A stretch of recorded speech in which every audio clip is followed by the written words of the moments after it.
Good afternoon, everyone. In accordance with sections 45 and 53 of the Planning Act 1990 as amended, this meeting of the Committee of Adjustment of the City of Toronto is called to order. Before I continue, I'll just take a moment to introduce our panelists this afternoon. On my far left is Natalia Popovic. On my immediate left is Stan Komorik. On my right is Laura Alderson, and on my far right is Rick Ross. And we also have our Deputy Secretary Treasurer, Barb Bartosik, on the left end of this desk. And in front of me and at the far end of the right on this desk, we have our very capable support staff. The Committee of Adjustment considers applications for variances from the provisions of the zoning that applies to property, permission to extend or alter lawful non-conforming uses, and consent to sever property to create lots.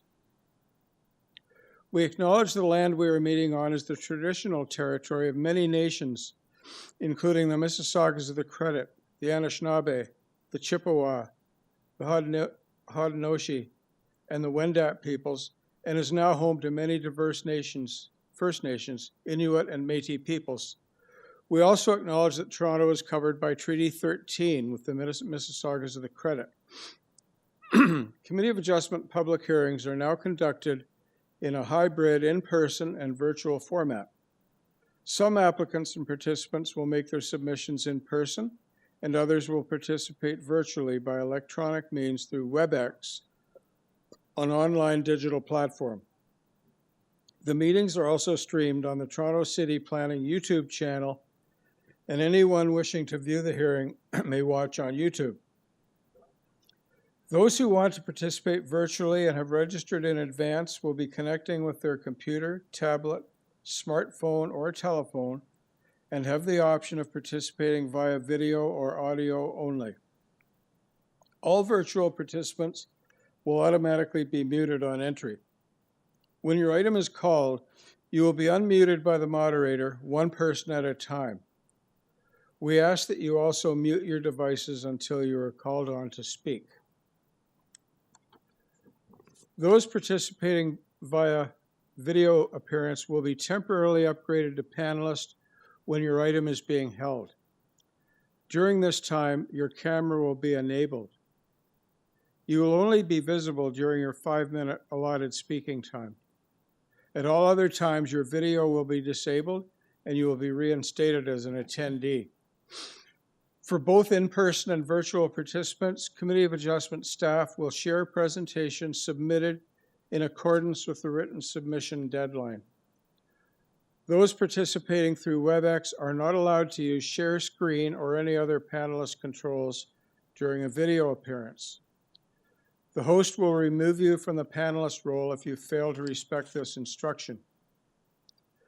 People attending in person today who want to receive a copy of the decision of the committee on an application must fill out a decision request card, and those participating virtually need to submit a written request for a decision by email. Please ensure that you include your name, address, and email address because the Committee of Adjustment and the Toronto Local Appeal Body will be sending notifications and appeal updates by email. If you do not agree with the decision of the committee, you may be able to appeal it to the Toronto Local Appeal Body, or in some limited circumstances to the Ontario Land Tribunal. However, the provincial government amended the Planning Act and generally removed rights of third parties to appeal Committee of Adjustment decisions.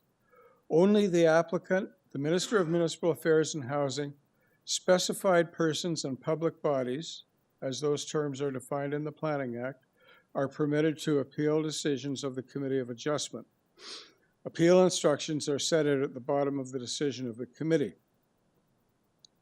I will call each item in the order listed on the agenda. Where an application is uncontested, the agent or applicant may proceed with their presentation if desired. When the committee does not require a presentation, applicants are to advise the chair should they wish to speak to the committee. The committee may ask questions and/or take the matter into committee for a decision. Each speaker, including the applicant agent, will be given a maximum of 5 minutes to address the committee. I will comment when you are reaching the 5 minutes. Any presentation or other materials you wish to submit to the committee must have been emailed in advance of the hearing. Staff and committee members cannot accept materials at the hearing. When addressing the committee, please clearly state your name and address. Please remember to confine your remarks to the matters outlined in the application. The applicant or agent will proceed first and will make a presentation to the committee on the application. Please note that the committee may not entertain revisions to proposals at the hearing today. The committee may decide to defer the application, if substantially revised, to ensure the revised application is accurate and that all those entitled to notice of the application are informed of the changes. Then, individuals, either in support or opposed to the application, will be invited to speak. Generally, we first call on speakers in the hearing room and then those participating through WebEx. Committee members may ask questions of each speaker after they have finished their presentation. When all speakers are finished, the applicant agent has an opportunity to rebut only those issues that were raised by the speakers. This will mark the end of the discussion. The applicant will then be taken into committee for a decision.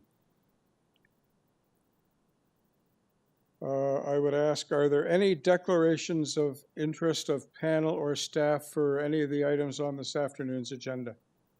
Ms. Popovic? Mr. Chair, I have a conflict of interest with item number 18 as I am affiliated with the university.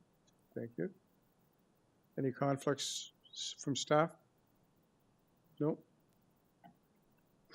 Madam Deputy Secretary Treasurer, have you received any requests for deferral? Mr. Chair, I'm aware of items 20, 21, and 26. Okay, then let us try and dispense with those up front. Is Shams Saeed in the room or online regarding 2269 Lawrence Avenue West? Good afternoon, Mr. Chair. This is Shams Saeed from McRaising, the authorized agent. Okay, yeah, could you just briefly explain why you're requesting deferral today? We require a deferral for this application since we require more time to rework on the drawings because planning staff had did not support us with the application put forward in front of the committee. So we would like the opportunity to work with the city staff and revise the drawings and make the application more appropriate and minor in nature than what is presented currently in front of the committee. Okay, thank you. Panel, do you have any comments or questions for Mr. Saeed? No. Okay, I notice we have a registered speaker who is no, not in person. Yes, in person. Douglas Cruikshank. Mr. Cruikshank, could you please approach the podium? And in light of this applicant's request to defer,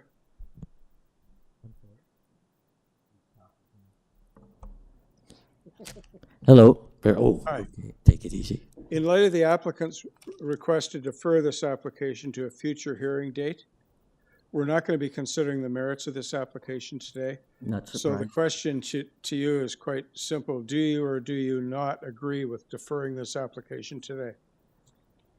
I agree with deferring it. I would like to deny it, really. Okay, well, there will be an opportunity when the new application, new notice is going to go out. You'll have an Okay. opportunity to receive it and attend That's again it.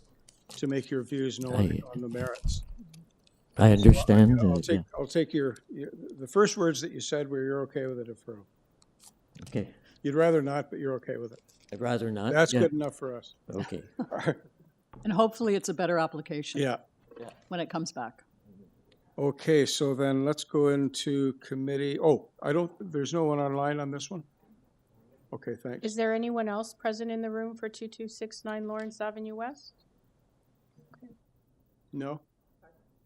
Okay. Yeah, we've heard from you. Okay, let's go into committee for a decision on the request to defer by the applicant.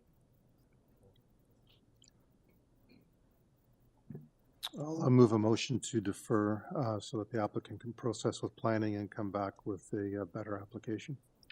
Thank you, Mr. Komorek. Is there a seconder for Mr. Komorek's motion? I'll second that motion. Okay, all in favor? Okay, it is unanimous. This application has been deferred. Our next request for a deferral from the applicant or agent is number 21 A, B, and C, which is an application for consent and applications for variances for each of the two parts. Is Ms. Evangelista available to speak to this item? Good afternoon, Mr. Chair. Ida Evangelista on behalf of the owners of 479 Valermo Drive. I am asking for a deferral. My apologies for the late notice. However, we have been making changes to the application. The staff report that you have in front of you is based on the old notice, and I would like an opportunity just to confer with planning staff and show them the changes that we have made to the applications with the hopes of their support, at least in part, in relation to the minor variances.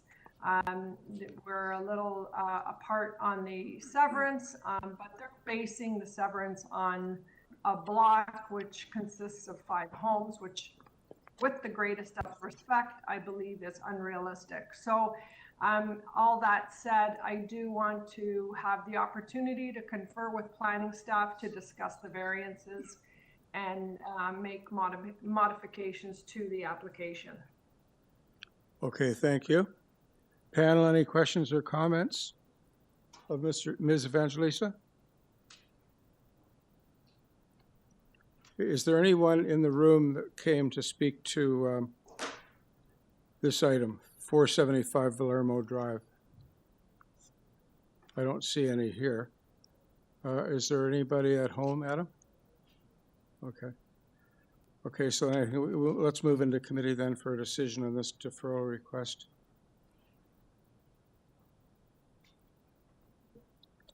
Mr. Chair, Ms. Popovic. I support the request for deferral. I bring a motion to defer this matter to allow the parties to have further consultation with the planning department. Okay. Thank you, Ms. Popovic. Is there a seconder? Mr. Ross. Thank you, Mr. Ross. All in favor? That is unanimous. Item 21 A, B, and C has been deferred to a future hearing date. Now we have another deferral request that has been requested by planning, and what I'm going to suggest is that we speak to the agent and just try and quickly find out if he's in agreement with the deferral or not. If he's not, we'll just leave it where it is on the agenda. And before we do that, is there anyone in the room that is here to speak to number 26, 5 LYNNGROVE Avenue? Yes, sir? Okay, I'm going to be calling you in a moment. There's no one. There's 2 residents online, but no others in person. They're not available? No, they are available. They're available. They're online. Good. Yeah, I don't want to terminate the process for anybody here. Okay, so let's first of all, are you Mr. Smith?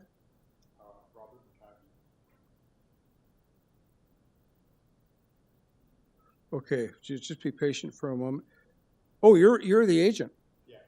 Okay, can you come and tell us whether you agree with planning and want to be deferred or not? We'd like to proceed. We don't want to defer. Is this better? So planning staff has asked for more time to review and you don't accept that and you want us to make a decision today? Yes, please. Okay, we're going to just leave that where it is on the agenda then and come back to it at the end of the day, actually. Okay. Okay, so now we can go back to the items that are not requested for deferral. And the first one is number 18, 4700 KEELE Street, bracket 95 and 100 Haynes Avenue.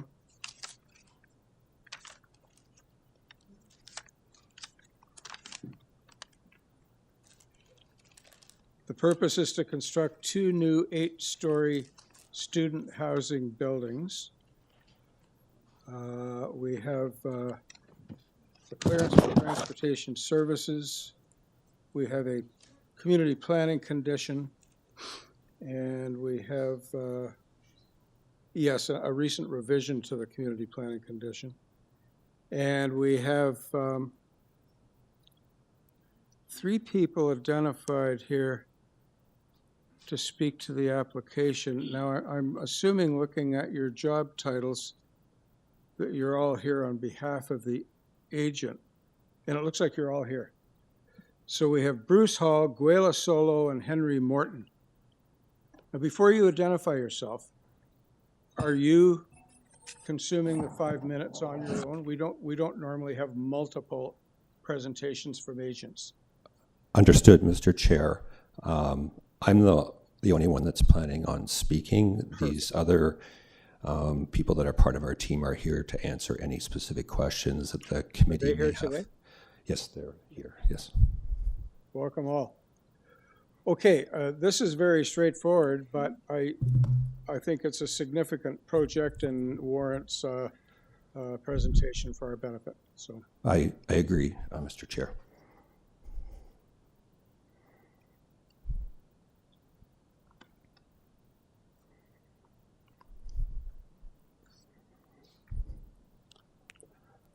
Whenever you're ready. Thank you, Mr. Chair. My name is Bruce Hall. I'm a planner and principal with the Planning Partnership. We also have with us our project architect and the proponent, as well as a representative from York University. Next slide, please. The quad is a very comprehensively designed, significant community with abundant amenities and has added significant housing to the campus. Can you hear me okay? Yep. Okay. Until you really see this development in person, it's hard to appreciate how well executed, designed, and managed it is, making it a very comfortable, safe, and welcoming place for students and reassuring for parents and guardians.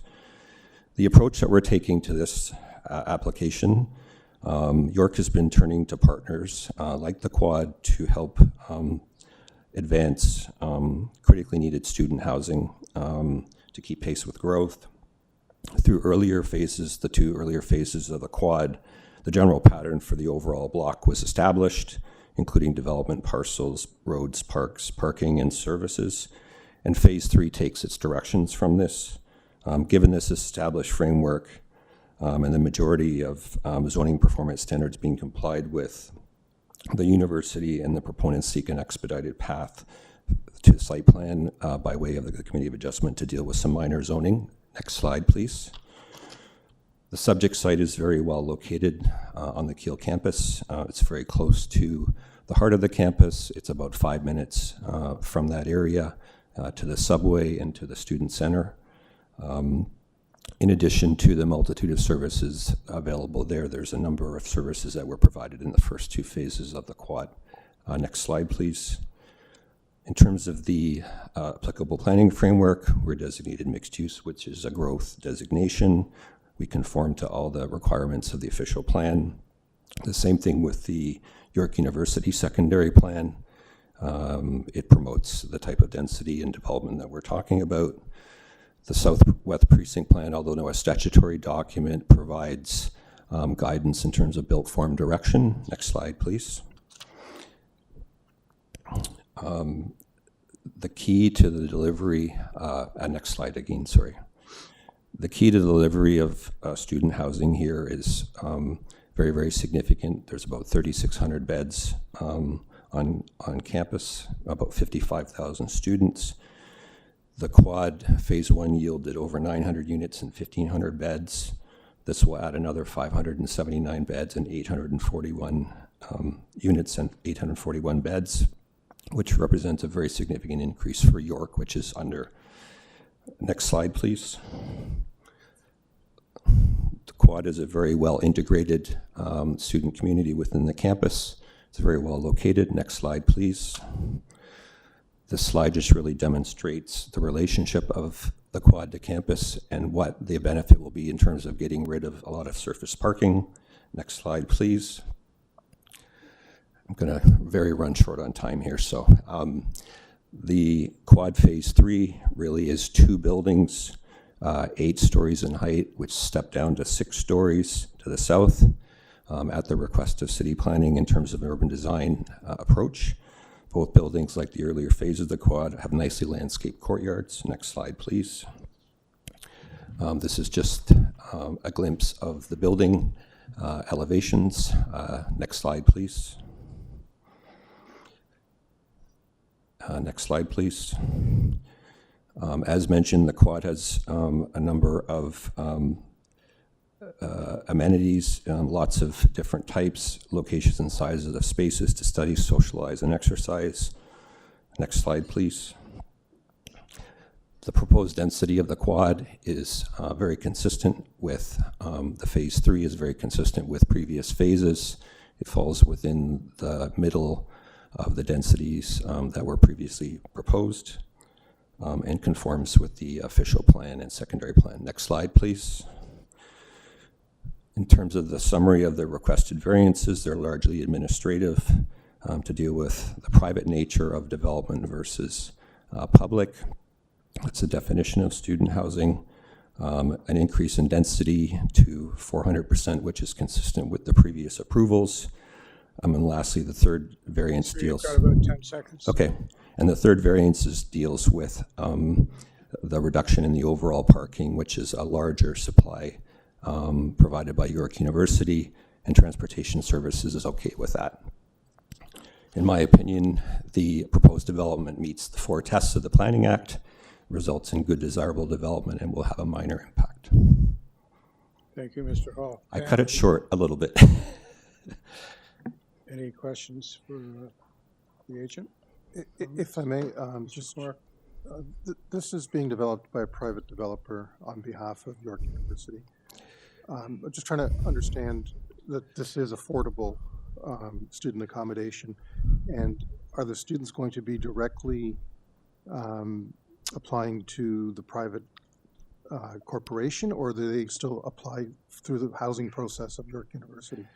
For the affordable housing component, they apply through the developer, but it's a process that's overseen and monitored by York University. When you say the affordable component, is that the 7.4%? Correct. So that's a minute part of the development, really. Well, the overall secondary plan requires 20% on an overall area basis, so they're providing their component of that. So is this going to be market driven, or is it going to be set by the by York University in terms of the rental? The affordable is addressed through York University. Yeah, it's market. The remainder is market. Yeah. Okay. Thanks. I mean, you good? I'm good, but I'm less impressed now. Anyone else on the panel that wishes to ask questions, make comment? You talked about the part of the plan calls for the removal of significant number of parking spaces. Is there a plan to make those up, or what happened? There is not. Since the Young University line was expanded up to York, they've seen a significant decline in the demand for parking. In general, we're seeing a lot of reduced demand for parking. They're also replacing, for every parking spot, there's being about 2 beds created, so that's an inherent, offset. York is going through a separate process to rationalize the overall parking demand, but in terms of the small reduction in the overall required number of spaces, transportation, your staff was very satisfied with that. Okay, thank you. Thank you. Anything else? Okay, is there anyone in the room that wishes to speak to 4700 KEELE Street other than you 3? Okay. Anyone at home? Okay, then let's take this into committee for a decision. There's one planning condition which has to do with the affordable housing agreement. And just the applicant is aware that that condition's been revised? Yeah, very recently revised. Yes, we worked with legal department. Our lawyer worked with your lawyer. Anything for us to discuss, or we can move into a motion?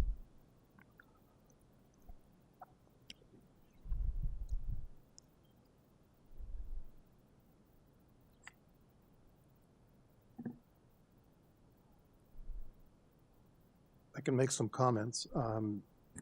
I'm glad to see more housing being developed at York University. We've have applications come before us from residents in that area, and we're quite aware of the deficiency of student housing that exists and the conditions that a lot of those students are put in. So this is welcoming. I'm a little bit disappointed that a bigger portion of it is not affordable, unfortunately, but that's, I guess that's a factor of the way York University has chosen to pursue this rather than construct it on their own to enter into a partnership, and that partnership's going to require some profit taking. So anyway, those are my mixed feelings. And I know that the general thing, the general concept is not what's before us, it's the variances, and I don't have a problem with any of the variances. Thank you. Just like the design is not before us, but I did want to comment on the design. I quite like it.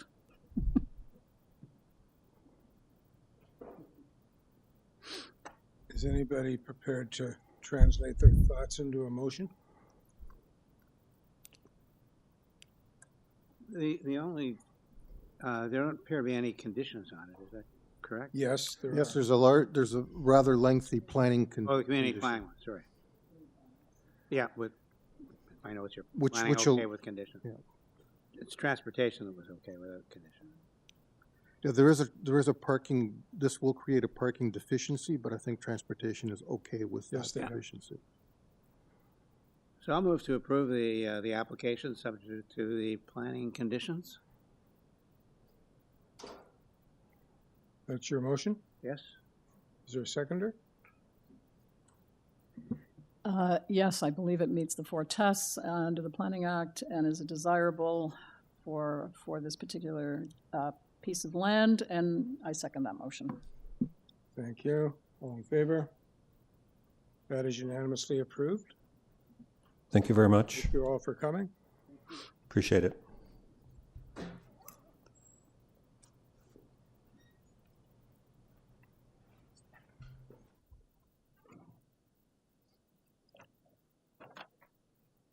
Okay, next up is item 19. I guess we should wait for Ms. Popovic to reappear. Oh. Through you, I don't Mr. want Chair, to start before there. we begin item, That's me?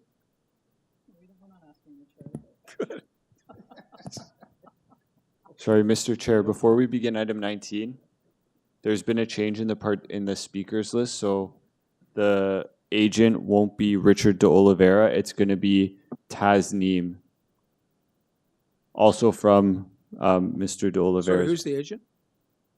Tasneem, Tasneem.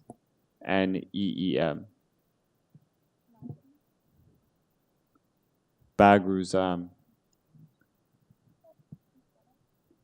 And is Lynn Goodale online as a speaker?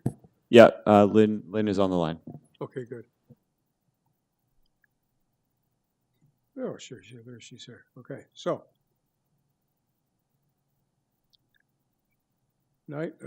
40 Walford Road. We have urban forestry condition 3 requested. We have opposition from a person that lives 6 doors to the west.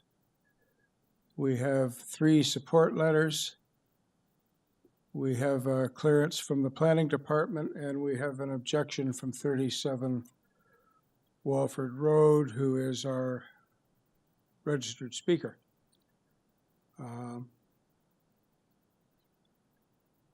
So can we ask the agent to make himself known and to make a brief presentation on the application? Good afternoon. It's Tasneem Badruzama from Replacement Design, 911 Davenport Road, representing the owners of 40 Walford Road. Can you please spell your last name because you didn't register? It's BADRUZAMA. Thank you. Welcome. I'd like to begin with our presentation. Yeah. Our clients have lived in the house since 1992 and have cherished their home and enjoyed good connections to the neighborhood and its character.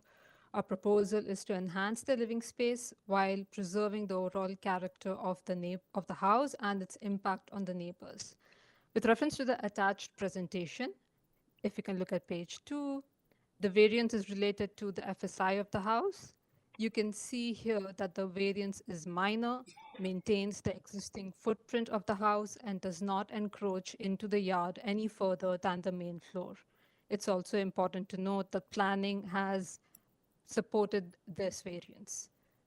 The second and third variance, if you can look at page 3, please. Yeah, the variance is to the height of main wall. It is consistent with previous decisions, and we have noted a few of those decisions here. I want to walk you through our rationale behind the design decisions. You can see the portion of the main wall highlighted in yellow is what exceeds the permitted main wall height. This is above the roof structure and is a parapet wall to allow us to manage rainwater while still providing a clean roof line from the exterior. We have tried to keep the height of the addition as low as possible to avoid any shadowing and towering effect on the neighbors' lots, like a sloped roof would if we had just extended the existing roof forward, which would have avoided this variance. The fourth variance, if you can look at page 4, please. Yes, this is related to the soft landscaping in the rear yard. This is essentially a technical variance. The plan on the left side of the presentation shows the existing softscaping in green and existing hardscaping in blue. The plan on the right shows the proposed landscaping. We have proposed a planting bed along the north lot line. The addition on the second floor or the addition of the walkout doesn't reduce any soft landscaping, and in fact, our proposal is an increase to the existing. We designed the rear addition focusing on aesthetics, functionality, and community harmony. Choices such as the roof profile and omitting upper-level balconies prioritize privacy and minimize disruption to the neighboring properties. We sought feedback and collaboration from neighbors by canvassing the area in late February, seeking feedback and ensuring transparency. We did leave notes for those who did not answer. While addressing objections, it is essential to clarify that our intention is not to create a secondary suite in the basement, although this is a permitted use and is in fact encouraged by the city. The grade is much higher in the rear yard and the basement is essentially fully below grade. The walkout would permit a lot of light into the recreation space, which is at the rear of the basement, for the enjoyment of our clients and the growing family.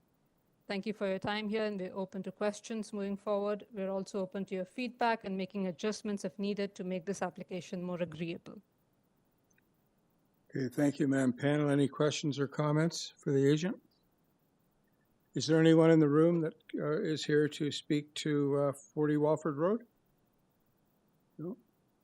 Adam, anyone waiting at home? Yes, Lynn, okay. So calling on Lynn Goodale from 37 Walford Road. Yes, hello, good afternoon, committee chair and members. Thank you for your time. I did submit a letter of concern. It's specifically regarding number 4 with the rear yard walkout.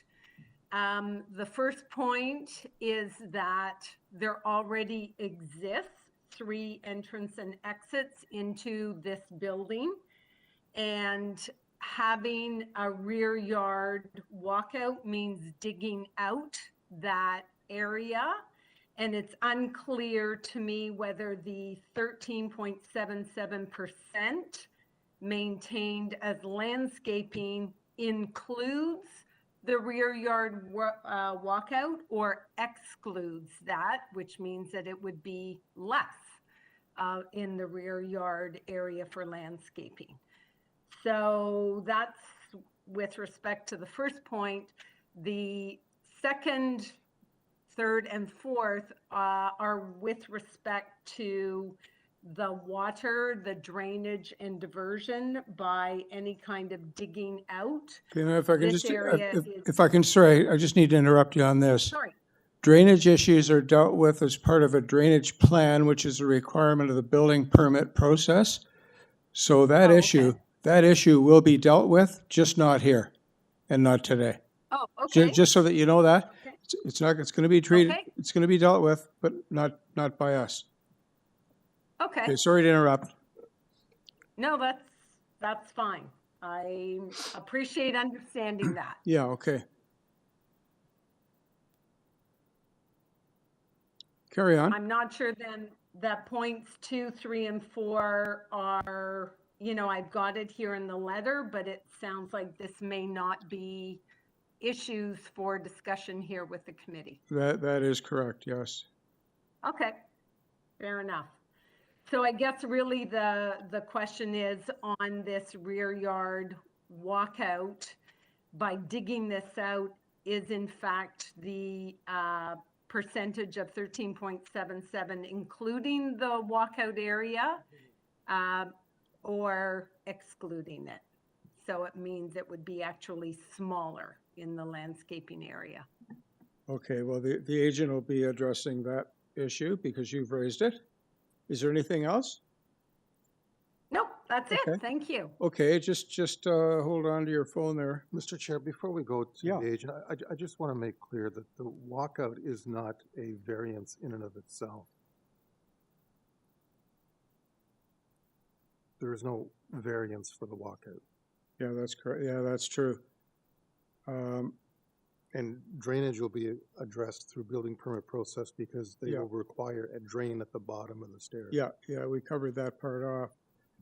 So, yeah, the point's been made that the walkout, there's no variance requested for that. It doesn't need one. And I think the agent made it very clear that that area is currently hardscaping and will remain as part of hardscaping in the walkout. But anyway. The landscape area is the same before and after. Yep. She pointed that out in one of her slides, yeah. Are there any other questions for or comments for the agent? Okay, then I guess we can call on the agent for a rebuttal to Ms. Goodale's remarks.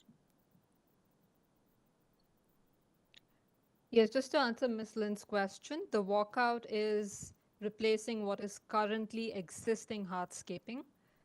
So the walkout in itself doesn't reduce soft landscaping, and in fact, we are increasing the soft landscaping by adding a planting bed along the north lot line. This change to landscaping is what is triggering the variance. The increase as well triggers a variance by the zoning review examiner. If you can look at slide 4 of our presentation, it's clear on that. So what's marked in green on the plan on the left is what is the current landscaping, soft landscaping, and what's marked on the plan on right is what is proposed, which is an increase from 11.58 to 13.77.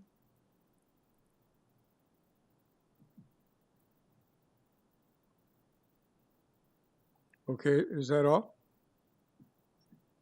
Yeah, I'm happy to answer any questions the members may have. Panel, any questions or comments for the agent?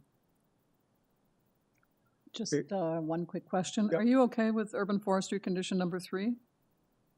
Yes, of course, we're okay with that. Okay. Good question. Anything else? Then let's take this matter into committee for a motion.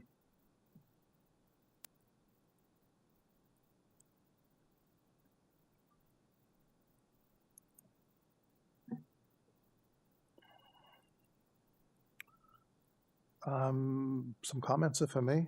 Yeah. It'd be nice if there were a further increase in the soft landscaping so that we could actually plant a tree, but the applicant is at least making it the situation better than what it is currently. There are no concerns from any of the city departments. Except forestry. Well, forestry, they're just asking for cash in lieu because they can't really plant the tree, so just plant one somewhere else. But, I think that's fair. It's an improvement. I mean, I once owned a house where I did exactly the same thing, and, basement apartment came later, but that's not what's before us right now. And then, as was pointed out earlier, in the event that a basement apartment does happen at some point in the future, this will be an important step towards making that legal, which is being encouraged by the city in any case. So I think all around it meets the 4 tests, primarily because it is desirable and it is going in a direction that improves what's there now, plus is more than consistent with the zoning objectives of the City of Toronto. So I'm happy to move approval, subject to forestry condition 3. Is there a seconder for Mr. Komarik's motion? I'll second that motion. All in favor? That is approved unanimously. Thank you, ma'am. Okay, items 20 and 21, A, B, and C have been deferred. So we are moving to item 22. I see Mr. Eagleman as the agent is here. Mr. Chair, do you want to deal with items 22 and 23 together? Yeah, let's do that. We'll deal with 22 and 23 together.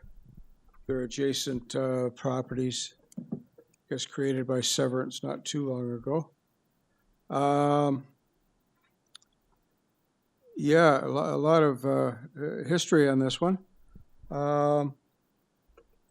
It was deferred in August 23 for an updated plan of survey, as-built plans, and an updated zoning review.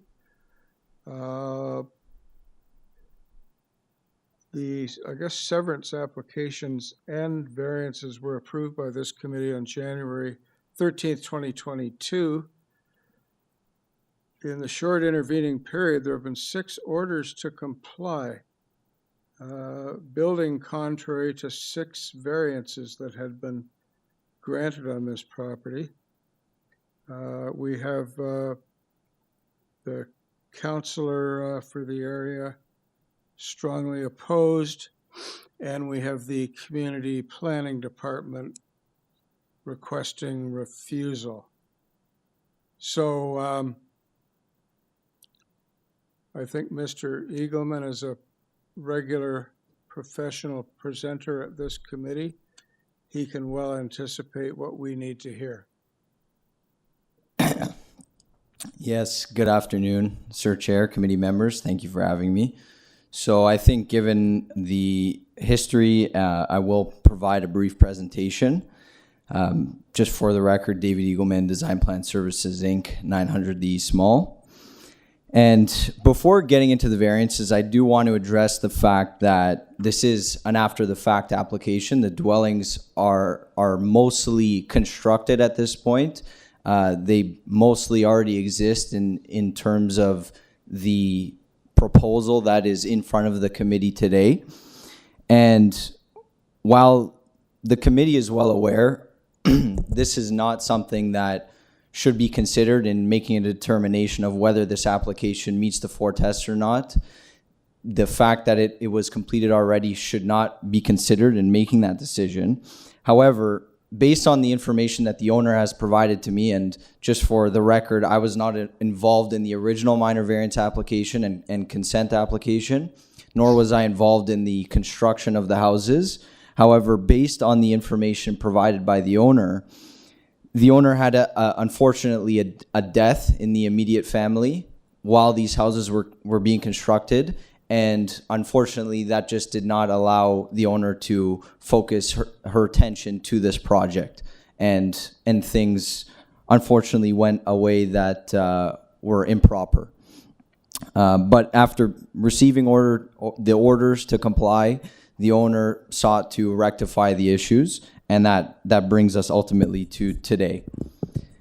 And the owner specifically is a builder. She has experience building in the city and in this area, and this is the first time this issue has come up in her practice based on what she has told me.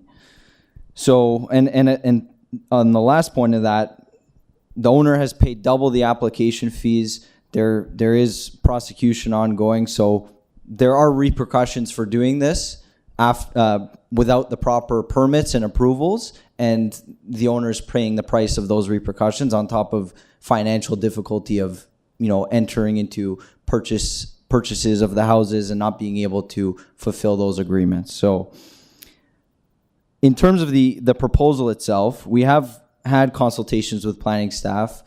We also had consultations with some of the neighbors who did raise some concerns. I personally met with some of the neighbors who were the most concerned with the applications.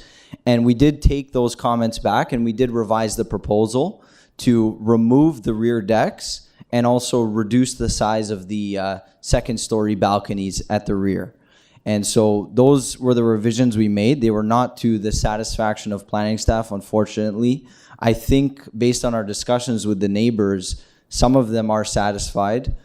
I did not see any objection letters from any surrounding neighbors regarding this application, so I think that speaks to that. I did see the letter from the local ward councillor, and I think that may be as a result of one of the neighbors who we did discuss this with. It is very difficult to make revisions in this case because the houses are already constructed, but we did try to make revisions to satisfy all parties involved.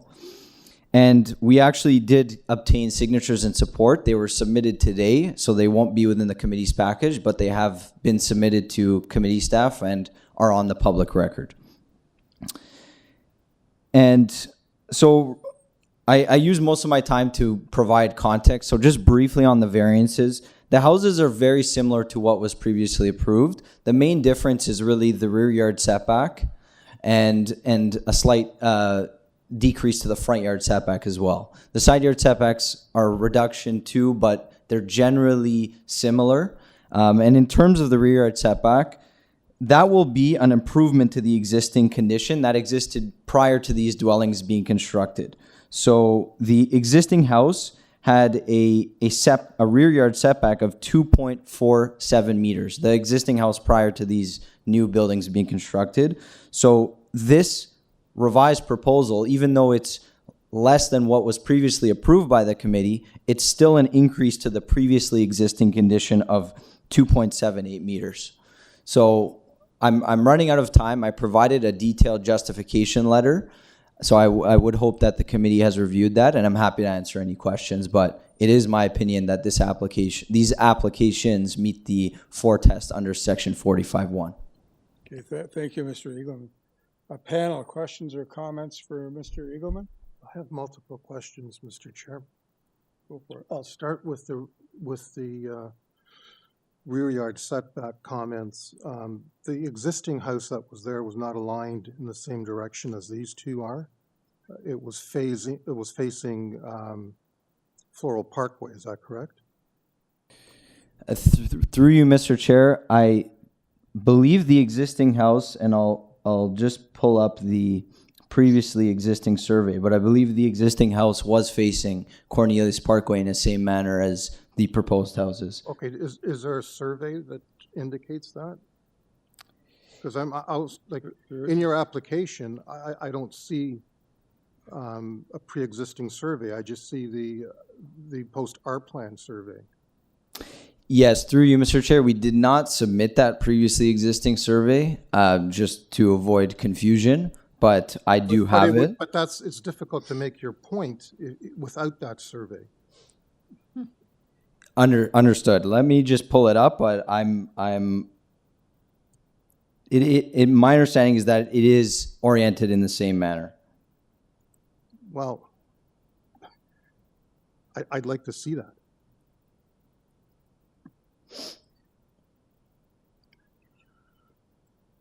Anyway, that's one of my questions. The other questions really pertain to how the construction went awry. And are you saying that this was measurement errors, contractor error? I mean, I'd like an explanation on that as well. Yes, through you, Mr. Chair. Again, I was not involved in the construction, so I can't speak to it in any detail.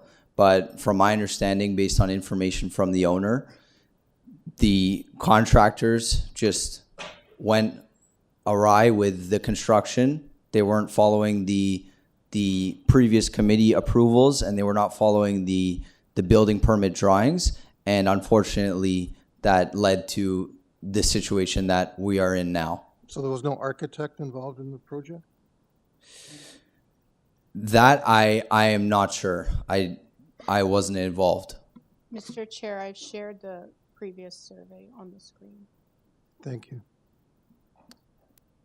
Let me look it up on here. Okay. Chair, I have a question. Yep, go ahead, Ms. Alderson. The house that's directly across the street at 211 Cornelius Parkway, it looks like a new build. It also looks pretty massive. And I'm just wondering, do you have an FSI for that structure, and how does it compare with what is before us now? Through you, Mr. Chair, we are not seeking an FSI variance. No, I just want, I know that, but I just want to know in terms of size, like, is it comparable to what we are looking at? Or is it bigger? It looks like it might actually be bigger than both those structures. Yes, through you, Mr. Chair. So there was a previous decision for that property. I don't have the FSI because when I pull these previous decisions, I really just look for the same variances that we are requesting, but they were approved for a lot coverage of 33.07%. So this is a previous North York property, or within the boundaries of the former municipality of North York. North York did not have FSI or GFA requirements. They only had coverage. And through you, Mr. Chair, they were also approved for a platform at the second story, at or above the second story, of 36.47 square meters, as well as a rear yard setback of 6.37 meters. However, my understanding is that when you are a corner lot, when you're going through the zoning review, you can effectively choose what your front lot line is considered. But when you look at that property at 211 Cornelius Parkway, they have a very similar condition, perhaps even a smaller setback as compared to our rear yard setback proposed to the neighbor to the rear, and that it's considered a side yard condition.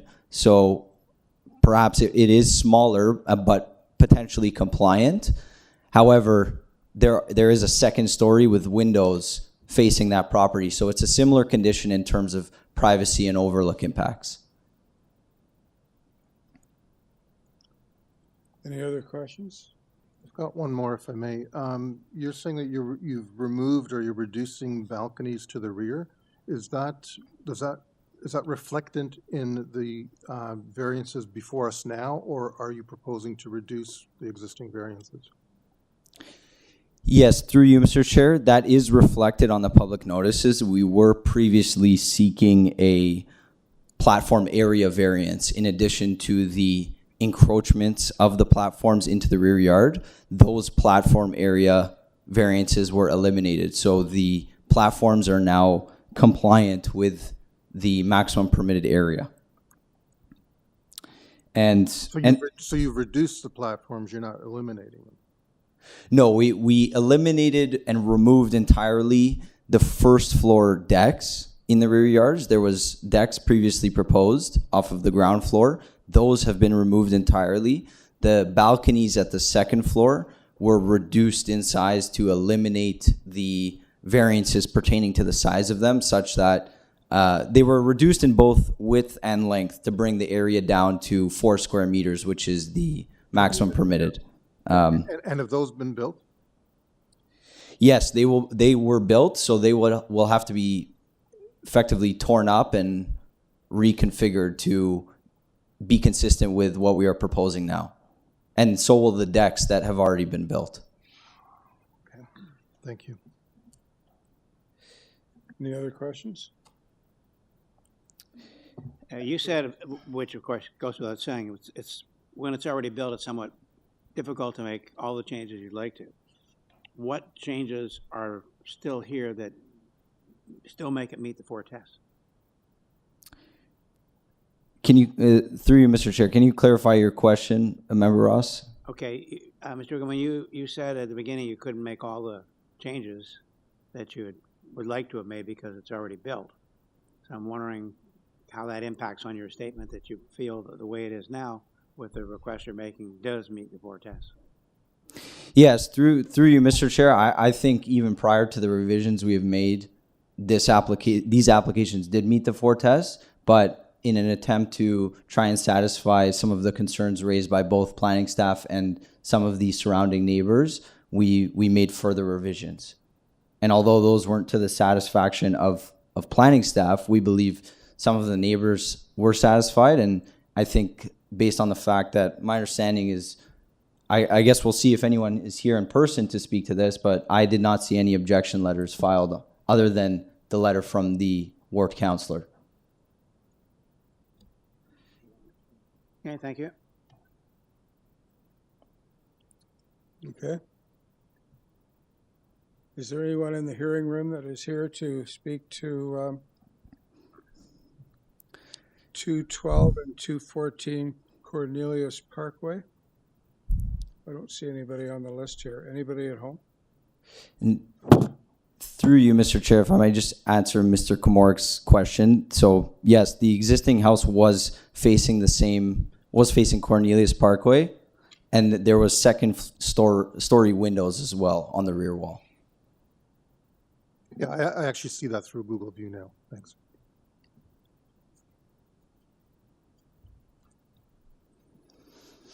Okay. So that confirms that in fact your rear yard setback is an improvement over what was the existing.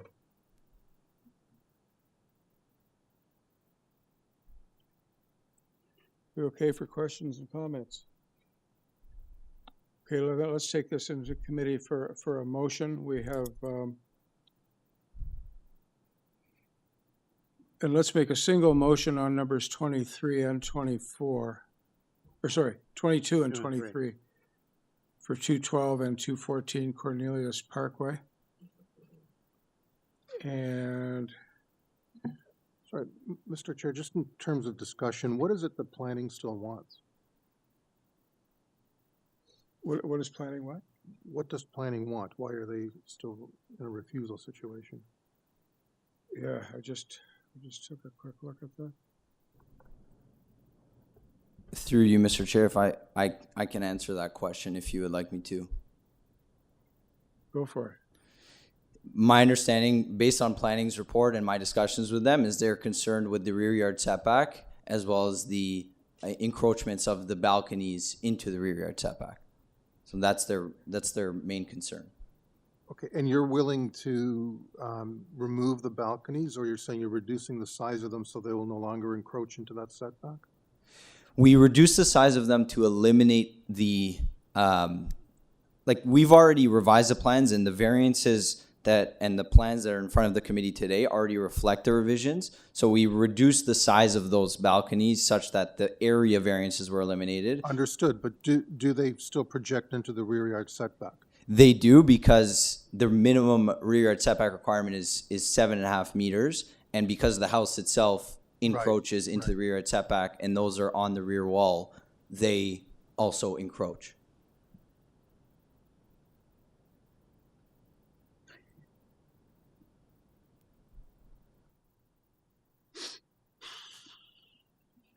I have one comment and one question. Are these two houses currently inhabited? Through you, Mr. Chair, they are not. They effectively cannot be, my understanding is that they cannot be sold really until this is resolved. This is resolved, okay. And a comment that if 61 Floral Parkway were to decide to sell to the developer, this could all be rectified very easily. Through you, Mr. Chair, I would agree with that comment if you consolidated it with these two lots. Do you know if they've approached number 61? I don't know that they've approached them for purchase, but I do know that the owner has approached them in relation to this proposal, and they expressed no concerns or objections. And yet we don't have a letter of support from that particular property, I don't think. They were unwilling to sign. They didn't want to get involved. However, I think the fact that they're not here today speaks to that. Okay, thank you.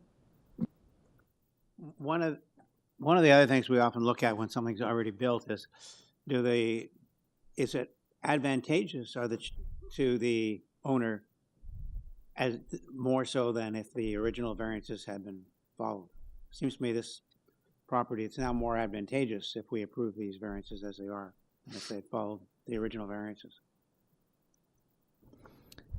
Through you, Mr. Chair, in terms of it being advantageous, I mean, the houses are larger than what the committee previously approved, so they will be larger houses. However, the committee has the right to refuse this application, so theoretically it can be torn down. I think really whether it's advantageous or not is not really a consideration of the four-part test. I think whether these variances meet the four-part test is really the question that has to be answered here. And in my opinion, both the previously approved variances and the variances as revised meet the four-part test. Okay, that's going to lead me to another question. You're not seeking an FSI variance for either property, correct? No, through you, Mr. Chair, we are not. And you are requesting, however, a lot coverage. Correct. Okay, thank you. Which, through you, Mr. Chair, the lot coverage is about less than 250 square feet increase.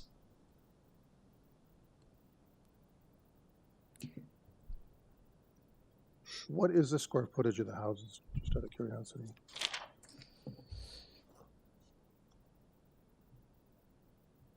I will just give me one moment here.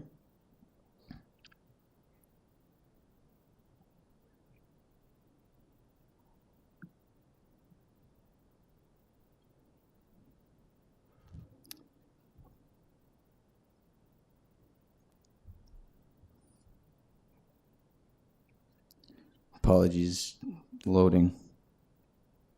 You know what? It's not critical. I just. I have it now. So the GFA based on the site plan of part 2 is 413.85 square meters. And for part 1, I believe it is similar, 407.8.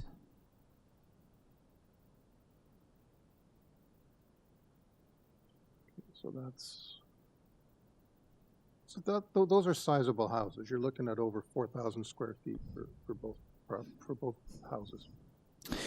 Through you, Mr. Chair, I believe that is correct. However, I think that calculation does include the basement. Okay.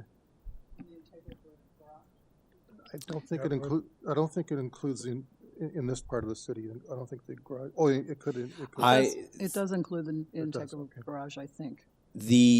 I'm basing it off the architect's plans or the designer's plans. They may, even though garages may or may not be included in this specific area, the designer may have included it just on error in the statistics. Okay, that's okay. It's okay.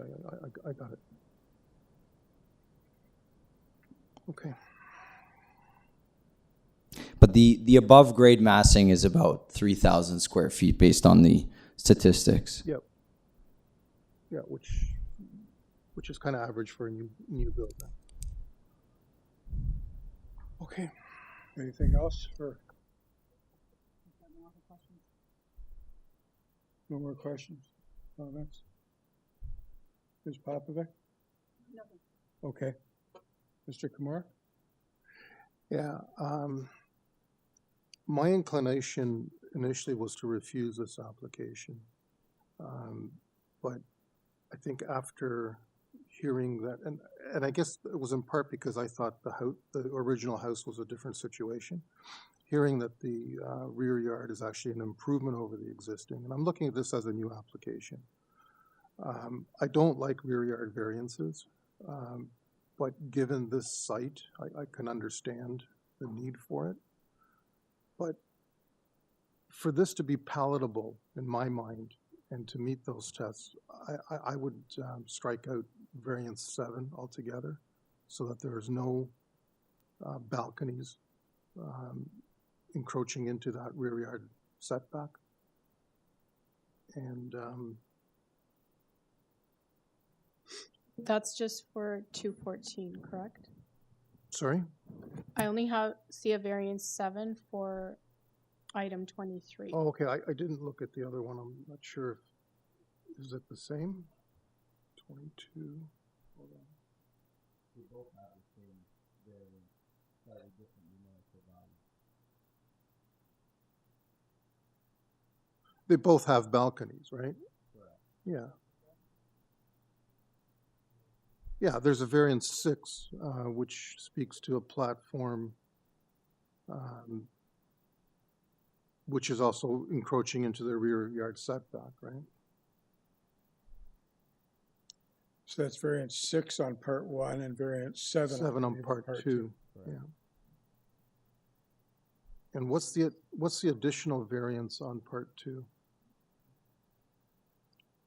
Anyway, it doesn't really matter. That's my concern, is that that rear yard setback be maintained as much as possible, and the way to do that would be to eliminate all the balconies and the decks.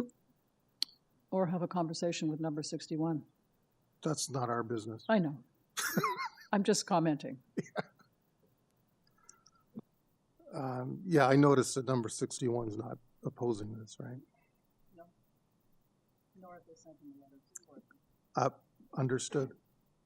So I would attempt a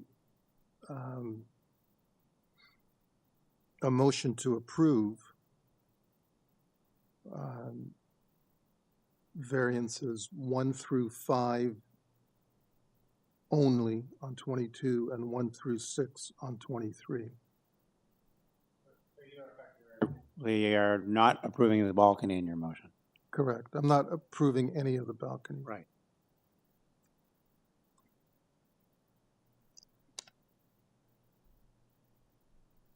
Anyway, that's my motion. That's your motion? I'm not big on construction waste. So I'm going to make a motion to approve that motion with the, sorry, I'm going to second that motion. I'm not making the motion. I'm going to second that motion with the variances that have been removed. Okay, Mr. Komarek, before I call a vote, could you just restate What variances? which variances you're moving for approval? So, well, firstly, with respect to part 1. Before I do that, let me confirm with our Secretary Treasurer that we're achieving what we want to achieve. If we're approving 1 through 5, On part 1. on part, well, it's 212 now, right? Yeah, that's part 1. Part 1. That's part 1. That gives them everything except the balconies? Well, they'll have to construct balconies that platforms that comply with the bylaw. Well, we can't do Well, they can't do that They can't because, do that. It's on the rear wall. Well, then, So they'll I mean, we're in the middle of a motion, so you can't. okay, so, I mean, what they could do is a true Juliet balcony, which basically doesn't protrude into, Potentially, yeah. potentially. But we're not here to design for that. But we're not going to redesign the houses. I'm just basically saying I want to keep that rear yard setback as clear as possible to address. Well, planning. that's not a rear yard setback. If you're concerned about rear yard setback, then you can tie it to the plan so that it's not extended further and enclose that area that has a roof.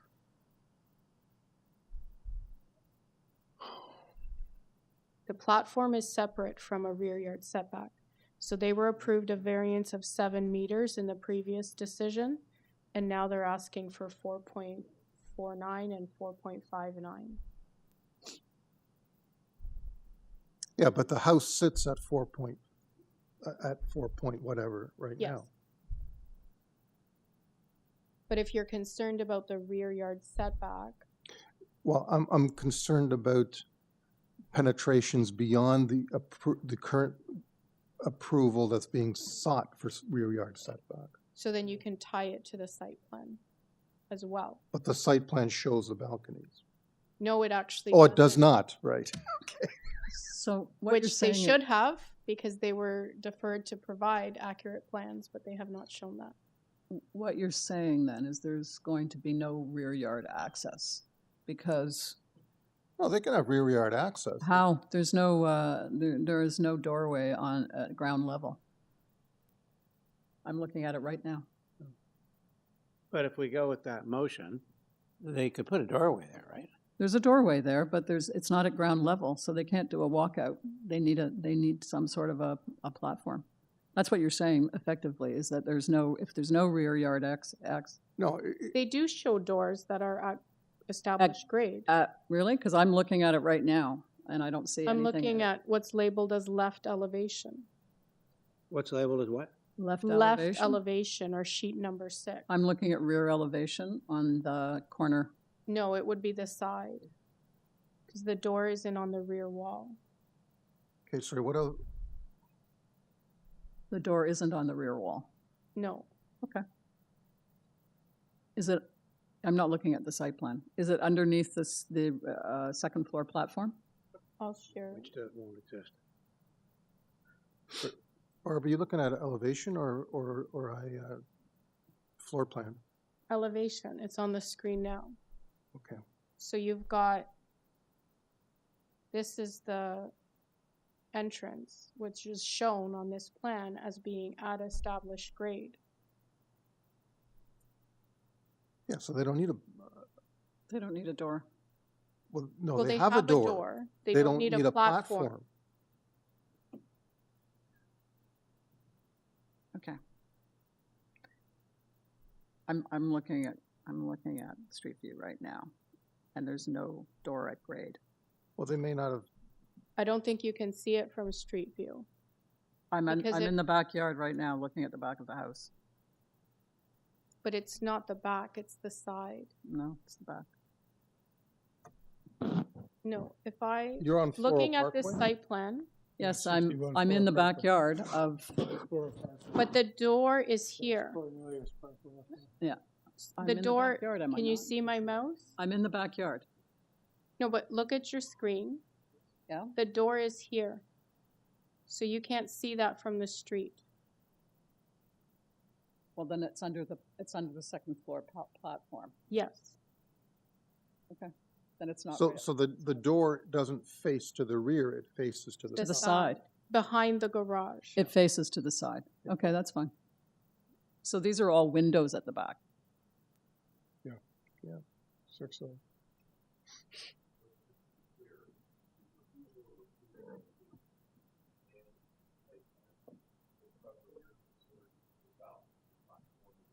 Projecting beyond, basically, I don't want them projecting beyond the Looks like the they are. back A little bit, they have to tear that down. facade of the property. It looks like they are. You could tie it projecting to the into site back. plan. That's fine. It looks Right like they about are projecting that into the much. back. Yeah, they'll have to be cut back. Satisfy your motion. So right now, there's a motion for variance for item 22, to approve variances 1 to 5, refuse 6. And item 23, approve variances 1 to 6, refuse 7. Right. Do you have any conditions you want to add to that? Let's tie it to the site plan. So as it relates to the rear yard setback? Yep. Okay, we got a nice, solid, understandable motion. I think I understand it, so it's gotta be good. So I'm looking right now. It looks like the platform will have to be reconfigured. That much. Cut back. Through you, We're in the middle of a motion. Could I just ask for clarification? I know, but then we need a vote. Or you can take the motion off the floor and ask your question. No, I don't want to do that. Okay, that's fine. That's what you want to do. I'll second Stan's motion. Really? Yep. Okay. All in favor? Okay, approved per the motion. Oh, you good compromise. Thank you, Mr. Eagleman.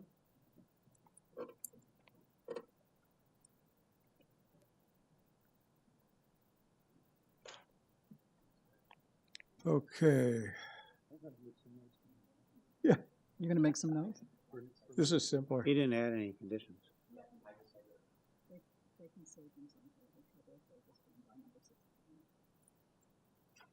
Yeah, if they want to sell. Okay, we're now dealing with item number 24, 89 Van Dusen Boulevard. We have Kathy Kadziela as an agent. I do not have any registered speakers. I just note, and I'll raise it with Ms. Kadziela. Apparently, she did not pre-register to correspond with us today.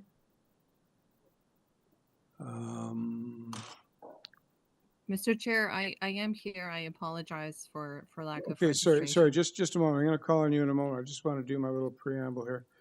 This is to construct a new detached dwelling with an attached garage. We have urban forestry conditions 1 and 2. This matter has been deferred a couple of times in the last few months, last October, to consult with planning, and then in February to provide for proper notice. There are 10 variances.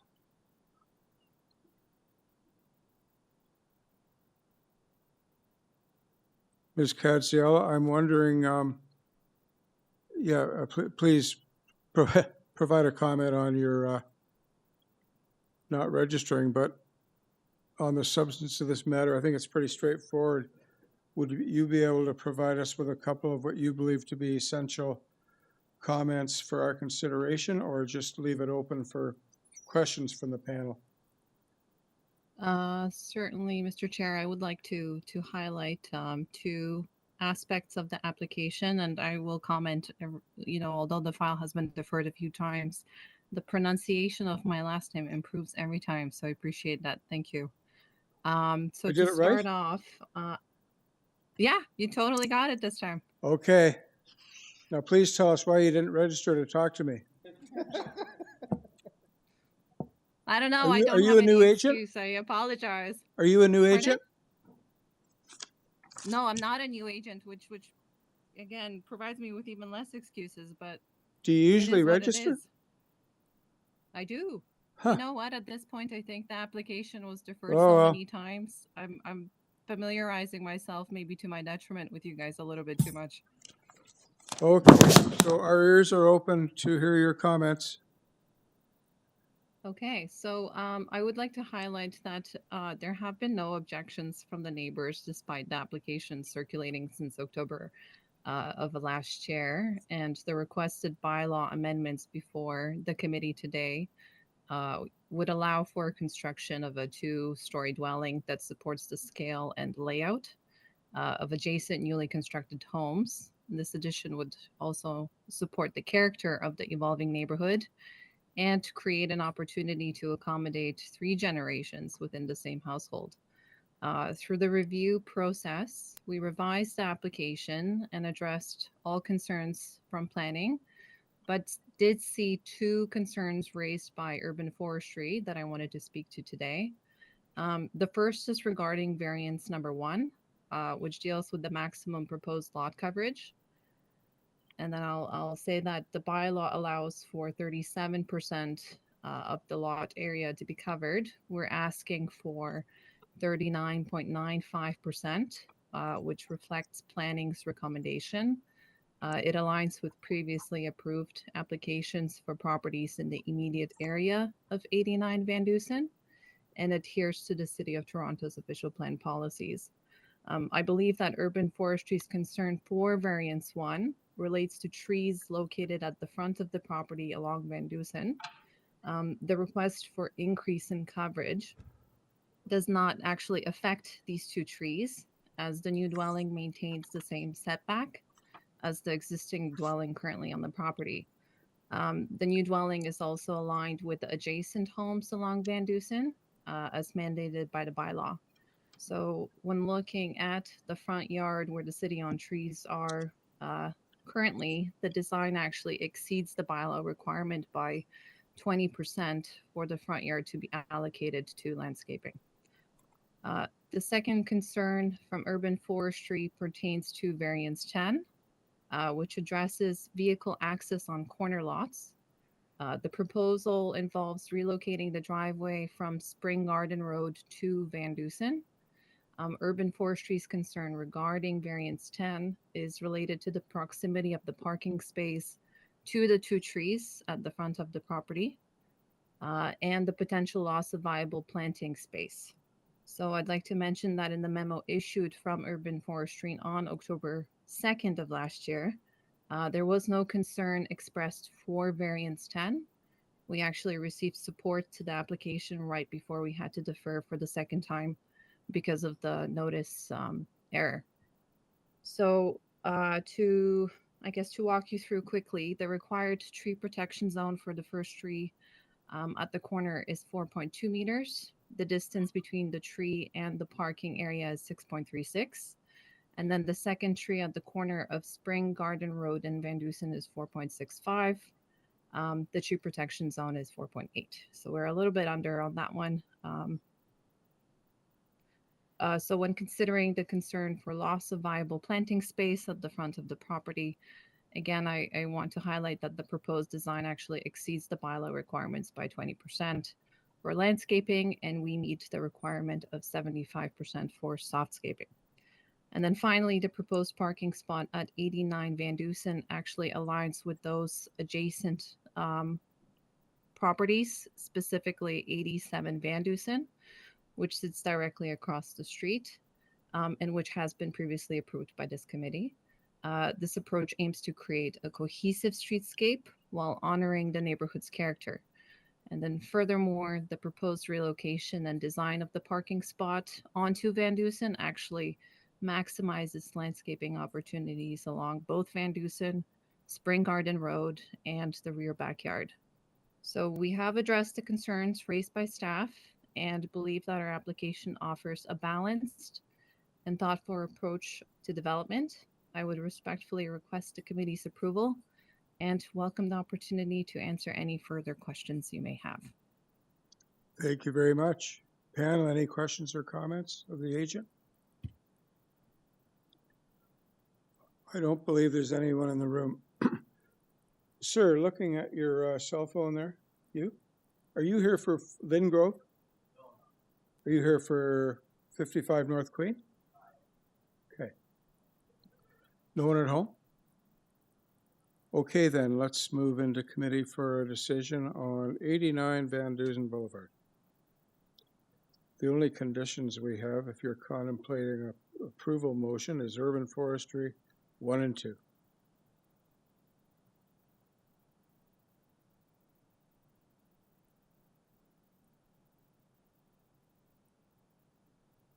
I think planning would like it to be tied to the site plan as well. But having said that, I believe the application meets the 4 tests, and I would like to move approval subject to planning condition and forestry conditions 1 and 2. Is there a seconder for that motion? I'll second that motion. All in favor? That is unanimous.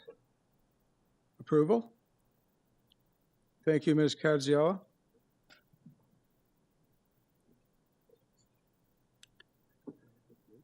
Next item is number 55 North Queen Street, previously known as 53 North Queen Street.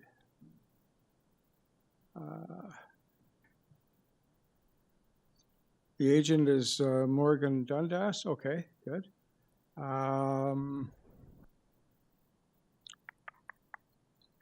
This was deferred last January to enable consultation with the planning department. Urban Forestry has requested conditions 1 and 2. There are 4 community planning conditions and a Metrolinx advisory. And I'll just quickly read a summary here of what's proposed.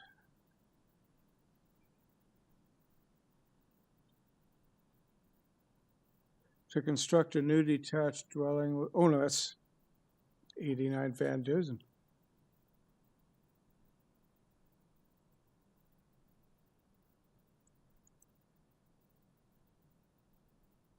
Okay, coming up.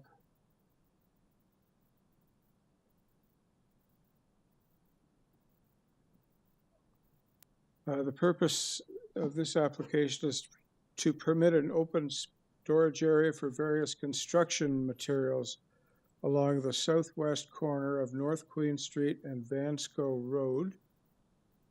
And there's 1 variance. So, Mr. Dundas, tell us about your client's project. Thank you, through you, Mr. Chair, and thank you, members of the committee, for taking the time to hear our application today. It is fairly straightforward. I'll just ask if I have a presentation slide deck that I sent the committee, if I could just have that put up. Yeah, so looking at the presentation slide deck that's on the screen, if you just want to go to the next slide, I'll give you some site context. You can go to the next one too. That's just more of an overview. So the site is located 2 properties west of Vanscoe Road and North Queen Street, located on the south side of North Queen. It is important to note that these lands are owned by Infrastructure Ontario, and we're here today essentially seeking this variance so that we can lease the property from them. They will be the ones moderating the site and ensuring that we treat the site as it should with proper landscaping, etc., with the minor caveat of the landscaping that we've proposed. So I'll just, quick overview. We've been in discussions with Infrastructure Ontario, and they're prepared to lease the land to my client, only caveat being that an open storage use as a standalone use is not permitted. I'll get into more detail, but the open storage use as an accessory use is, and you'll see that for the most part of the south side of North Queen. The storage uses consist of truck beds, tractor trailers, storage of vehicles for parking, including the storage of construction materials at 57 Atomic. So all of these uses are already existing. And again, the caveat being that the exception of the zoning bylaw permits them to be accessory to uses that exist adjacent to. So what we're proposing is no different than what already exists on the south side of North Queen, with the added caveat that our client, and this was part of the deferral, we chose to work with community planning and urban forestry to protect the existing trees. And maybe you can scroll down if you just go to the second last slide.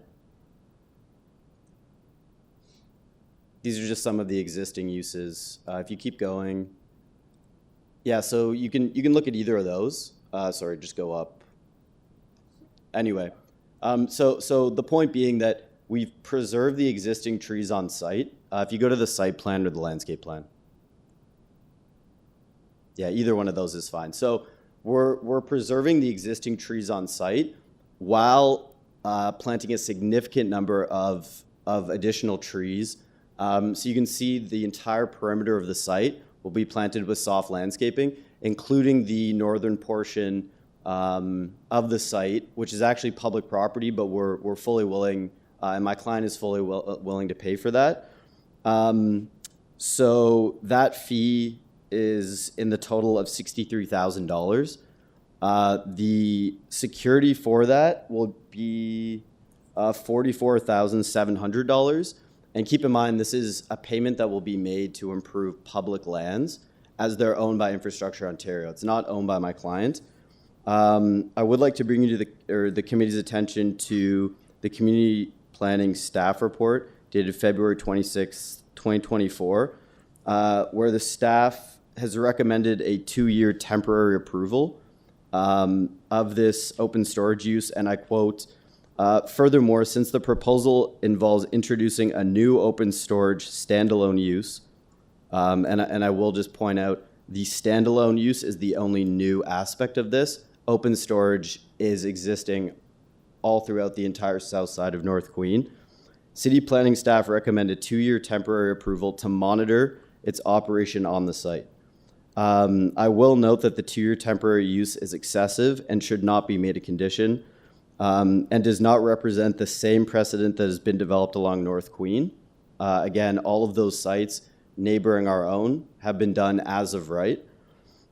We have worked with staff diligently to provide sufficient screening and landscaping on site in the total amount of $63,000. Keep in mind that that investment is made for public property and includes adequate screening and soft landscaping. In addition, because the lands are owned by Infrastructure Ontario, they will be monitoring frequently the use of the lot and making sure that we are compliant. So again, I'm just stressing that I don't feel that this 2-year temporary use should be made a condition. It's overlap, and it's just adding a second layer of complexity that isn't needed. We will definitely be accountable to Infrastructure Ontario, as this is their property. They, again, will frequently monitor the site, as they do with their many other sites, which is what they've told us.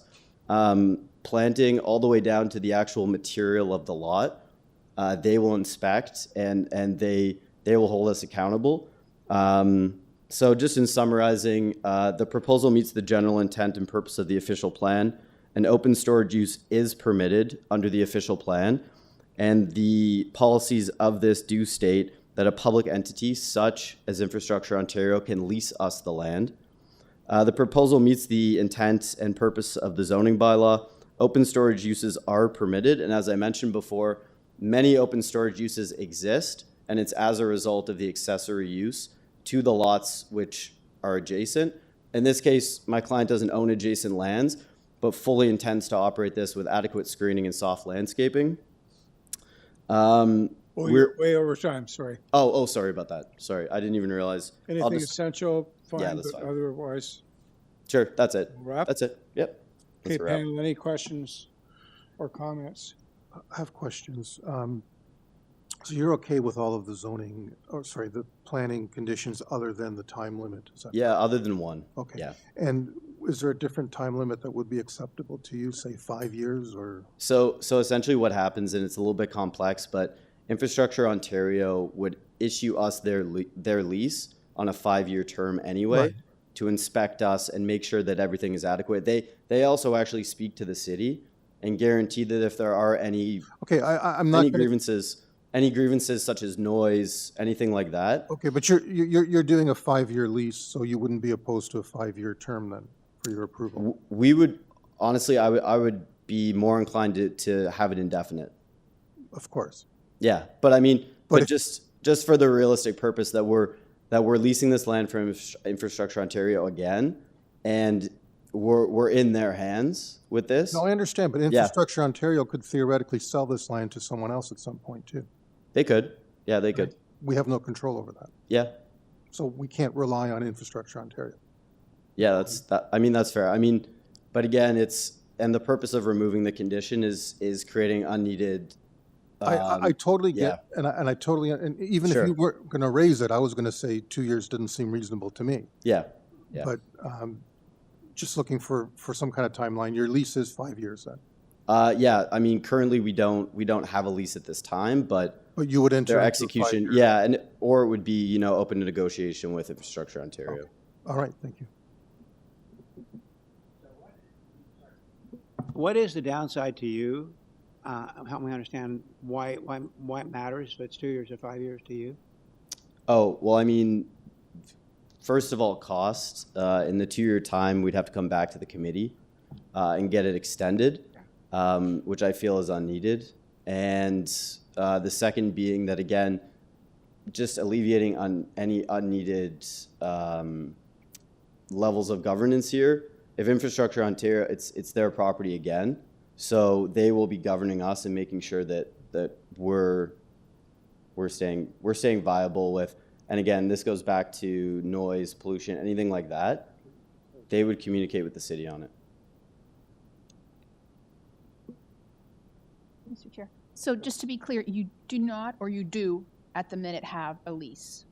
No, we do, like, not at the moment. They can't issue us a lease until we have approval from you, the committee. Do you anticipate the lease will be imminent?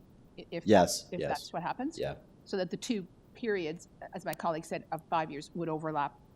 Yeah, More or we less. anticipate that. I mean, we've been told that by our legal counsel that the execution of the lease itself can take up to a year. So, I mean, that's another added caveat to this. A year from now, we'd have 4 years left, but. All right, thank you. You're welcome. Any other questions, comments? Okay, I know no one is in the room about this application. Is there anybody online, Adam? Okay, so let's move into committee and make a decision on this.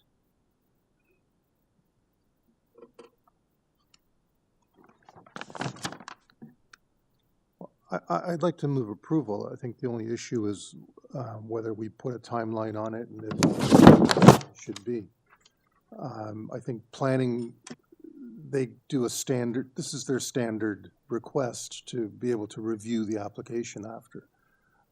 I just note again that the provincial government is the current owner of this land.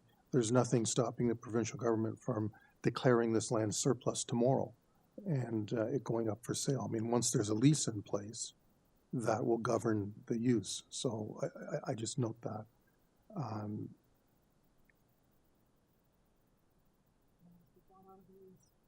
Yeah.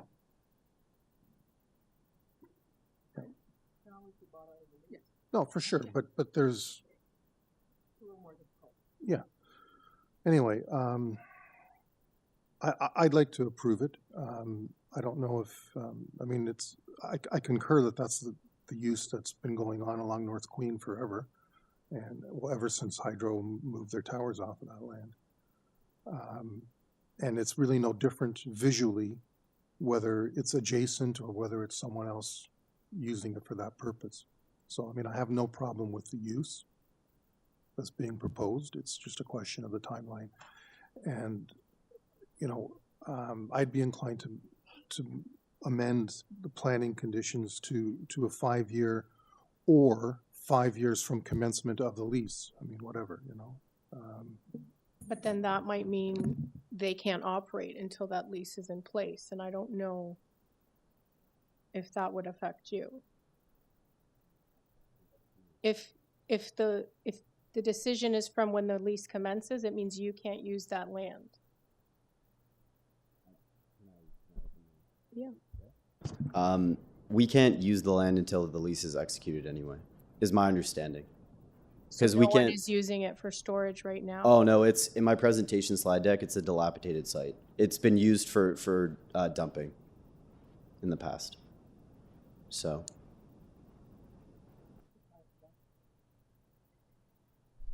It's just, that's really hard. If there's a finite date, whether you give them the extra year and make it 6 years. Yeah, I mean, that'd be my inclination. It's just, it's hard to do it without something, the city doesn't get a copy of the lease. We don't ever get involved in that. So I think it's tricky to word it 5 years from the date of the commencement lease, yeah. versus for a 6-year term or 5-year term ending Fine. on. I'll move a motion with a 6-year term. I'm okay with that. How many years? 6. Yeah. I'm okay with that too. I mean, I do want to put a time limit on it because at Yeah. some point, this land is going to get redeveloped. It can't just continue on Yeah. what it is. Exactly. You Okay. including I'm happy the to other conditions on Yes. planning? I'm just modifying the Condition one. the condition 1 from 4 to 6. 2 to 6. 2 to 6, sorry. 2 to 6, and I'm seconding that. All in favor? It's approved unanimously Thank you. with a 6-year term.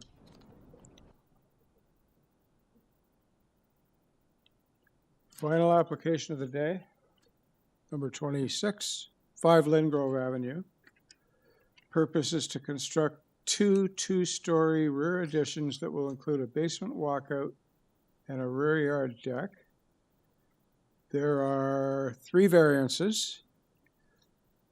The application was deferred this past January to correct some of the variances. Planning has requested deferral to allow more staff time to consider the variances and consult with the applicant. We have Urban Forestry has requested condition 2. And we have an objection from 3 Lynngrove Avenue, next door. And we have speakers registered to speak from 11 Lynngrove Avenue. So, Mr. McCatchy, you can just remind us that you don't want to have your application deferred today, and why? That's correct. We want to have the application today. That's correct. Oh, is that the right volume? We would like to have the application today. I know you would. I guess my point is the planning department of this city has said they want more time to study it. You're saying you're going to have to tell us why you don't think it makes sense to allow more time for our planning department to review this application. Frivolous, vexatious, made for the purpose of delay? What's the reason? They expressed concern about the amount of area and the main wall height variance. And we had discussions with our clients whether or not we were going to revise the design to make it smaller. And we looked at precedents using the 500-meter radius, and we think the variances we're requesting are reasonable and are not setting a higher precedent than anything else that's in the area. And I mean, time ran out as we were trying to make that decision, but those into sitting empty right now. Okay, thank you. In January, the application was deferred for zoning review. That zoning review took place. Yeah. And as a result of that, planning was not satisfied with what you are proposing, or?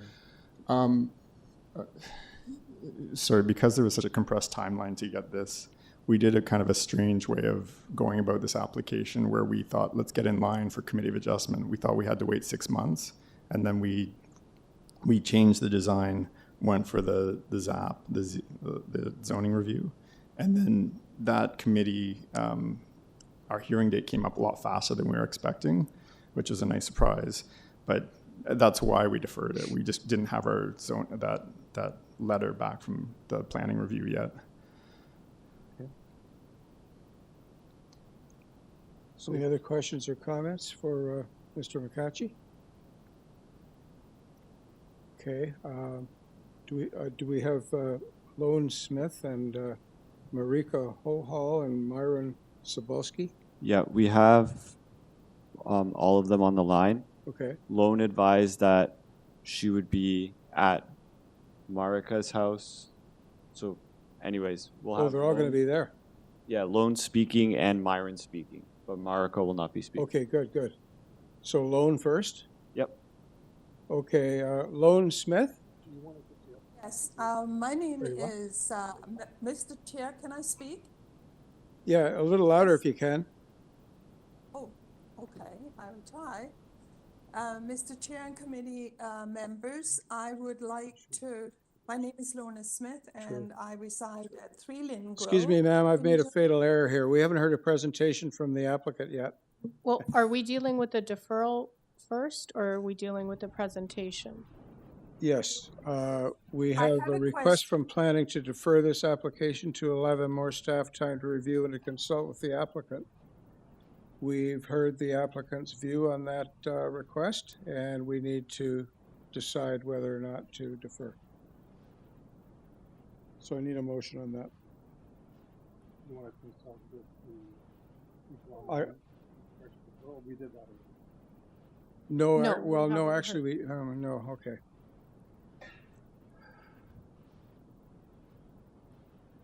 I guess we should do that now. Yeah, I assume we should put it to the end of the agenda.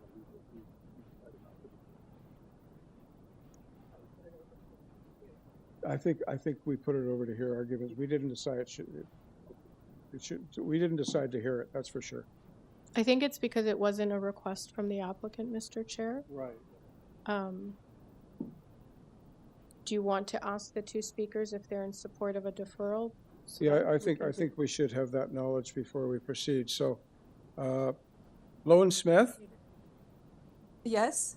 the committee is I the committee is considering whether or not to defer this application to a later date because our planning department has requested a deferral.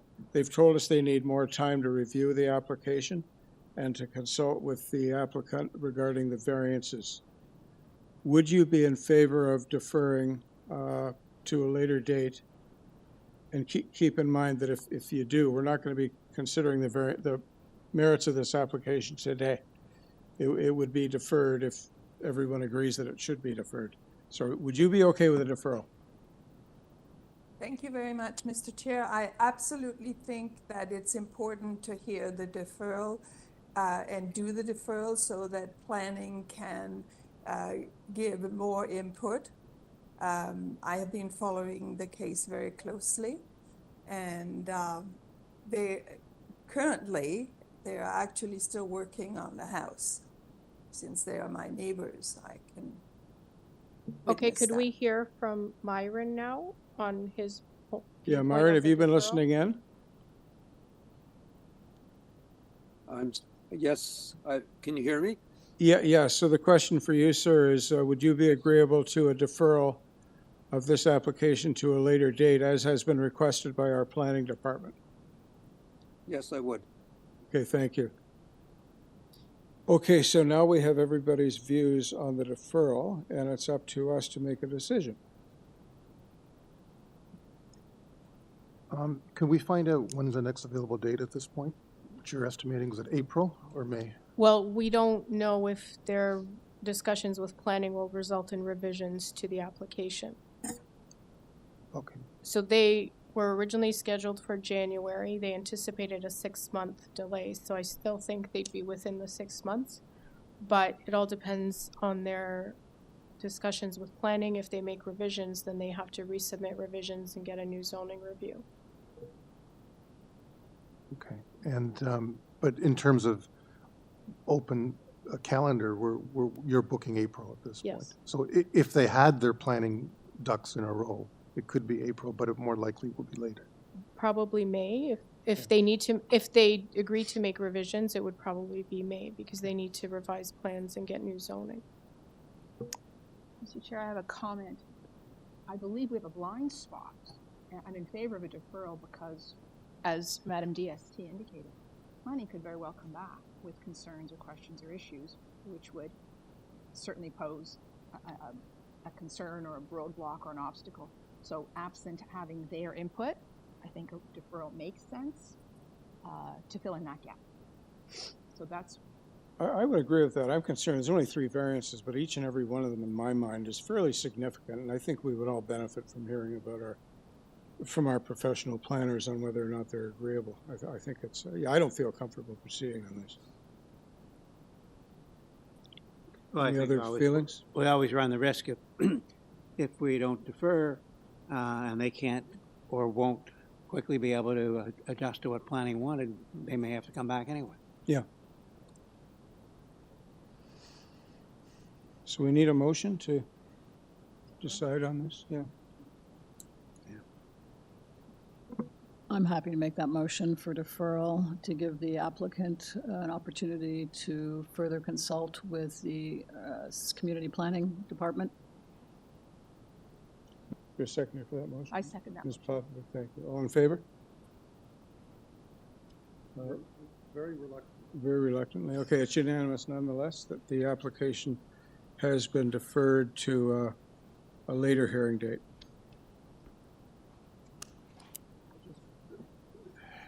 I feel bad for the applicant because it's been deferred once. Mhm. And if we were going to defer it a second time, we probably should have done it at the beginning of this. But anyway, that's. I know. As it turns out, yes, but anyway, need a motion to adjourn? Favorite motion. Yes, I'll make that And motion. we only need, we don't need a seconder for that, all I in don't think favor? you need a seconder. We are adjourned at 2:51 PM. 2:51? We're on a roll.